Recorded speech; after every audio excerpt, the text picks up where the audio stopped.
About a year ago, a man told me, once you realize that communists have been in our government for longer than we've been alive, then all the pieces of the puzzle begin to come together. And so I investigated a little bit, and every time I investigate into the subject of are there communists in our government, are there communists in other governments, I always come up with the same answer. I can't find anything that deviates from that. And so I just want to give you a little glimpse of what I'm talking about here today. So I want to begin with the NAACP, which is out in the front and center as far as civil rights organizations have been. It's the foremost civil rights organization. And here is the vision statement. The vision of the National Association for the Advancement of Colored People is to ensure a society in which all individuals have equal rights without discrimination based on race. That sounds wonderful. That sounds so benevolent, but not always, but most of the time, but the most benevolent sounding organizations are usually the most evil. So I'm going to scroll on down here under the heading Civil Rights Leaders. This is on the NAACP website. I always want to go to their source. And the first one in the checkbox here under Civil Rights Leaders, he was one of the original founders of the NAACP a long time ago. William Du Bois, Charles Houston, Oscar Micheaux, Harry T., Martin Luther King Jr., Rosa Parks, Julian Bond. I'm sure you've heard a few of those names at least. But today I just want to take a glimpse at William Du Bois, and we'll give a real quick summary of his educational background and his political affiliations. William Edward Du Bois, born in 1868, died in 1963, was an American civil rights activist. And there's a whole lot of meaning in those words, civil rights activist.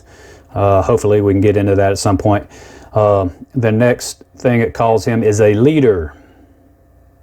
I don't know, a leader, I'm not sure of what, but leader. And the next thing is Pan-Africanist. Pan-Africanist means he wants a government structure of all black people all over the world to have one government structure to go to, regardless of where they're out in the world. So he, as we'll find out, William Du Bois is a communist, but he wants a ethno-communist society for black people. All right, now this is very interesting. Stay with me here. In 1888, he entered Harvard University as a junior. 1888, he entered Harvard. Took a Bachelor of Arts cum laude in 1890 and was one of 6 commencement speakers. From 1892 to 1894, he pursued graduate studies in history and economics at the University of Berlin on a Slater Fund Fellowship. Slater was a white man that gave black men grants to go to universities. He served for 2 years as professor of Greek and Latin at Wilberforce University in Ohio. So, I mean, he's a very smart guy. Du Bois received his Master of Arts from Harvard in 1891, and in 1895 he became the first African American to receive a doctorate from the university. And so what we're going to find out is that this pattern keeps repeating itself for a period of years, for a few decades. They sent on scholarship people from America to universities in Germany where they learned Marxism there, and then they sent them to Harvard, where they kind of did like a finishing school in Marxism and spread that ideology throughout America.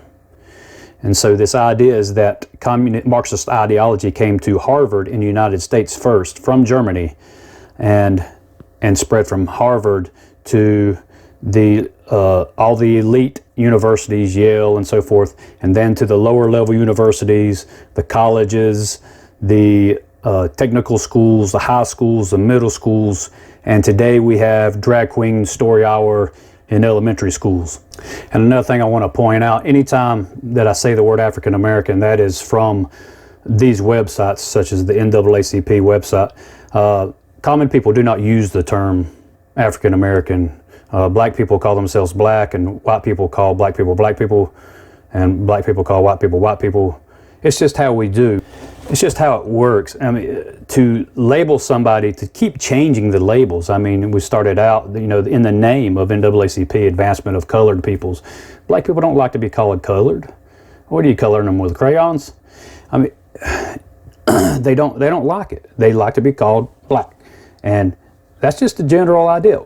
Why do these socialists try to put these words in our mouths? You don't see average black people saying this. You see people on TV, African American this, African American that, and a normal person doesn't talk that way. What he did, he wrote books, he wrote for magazines, this William Du Bois character, and he was an agitator. He put down white people and build up black people, tried to build up pride in black people, which I think that did more harm than good, unfortunately. You know, he may have had good intentions, and he was obviously intelligent, but to puff up someone, to build pride into them, is no good. You need to build up love instead of pride. And here we go, we're getting into the good stuff. As a global citizen in 1948, he was co-chairman of the Council on African Affairs. In 1949, he attended the New York, Paris, and Moscow Peace Congresses. In 1950, he served as chairman of the Peace Information Center. You know, all these little tidbits of information, we could look at all of it if we really wanted to dig into this. And so he served as chairman of the Peace Information Center and ran for the U.S. Senate on the American Labor Party. We could look up American Labor Party ticket in New York in 1950 and 1951. Du Bois was tried. Here's where it gets interesting. Du Bois was tried and acquitted as an agent of a foreign power in one of the most, according to the NAACP website, in one of the most ludicrous actions ever taken by the American government. Du Bois traveled, and then in the very next sentence it says, Du Bois traveled widely throughout Russia and China in 1958 and 1959. And in 1961 joined the Communist Party of the United States, the CPA. He also took up residence in Ghana, Africa in 1961. So he was tried and acquitted of being an agent of a foreign power, which he may have been, as far as ideology-wise. But how are you going to, you know, back in those days, how are you going to say, well, this ideology is dangerous until, you know, we've seen the results of it. We already saw the results of it in Russia, how dangerous the ideology was. 20 million people dead. And so this ideology, this same exact ideology is considered as dangerous, yet there was no mechanism in the United States to flush it out. We had Joseph McCarthy trying to get rid of it, but to no avail. There was too many. I mean, you have to think about why he wasn't able to get rid of the communists in America. There had to have been too many in the 50s, in the early 50s. So the point that I'm driving at is that there is an international communist system, and it was mentioned earlier in a video I did on Yuri Bezmenov. He talked about the world communist system, which is a worldwide government, aka Babylon. What is it? He said it's already here. It already exists. And he said that in 1984, and he said it about 1960. So he said it was from, I guess, the early 50s to the 1960. It was a done deal. It was a done deal. So what is it? The deep state in each nation is the Communist Party, is part of the communist system.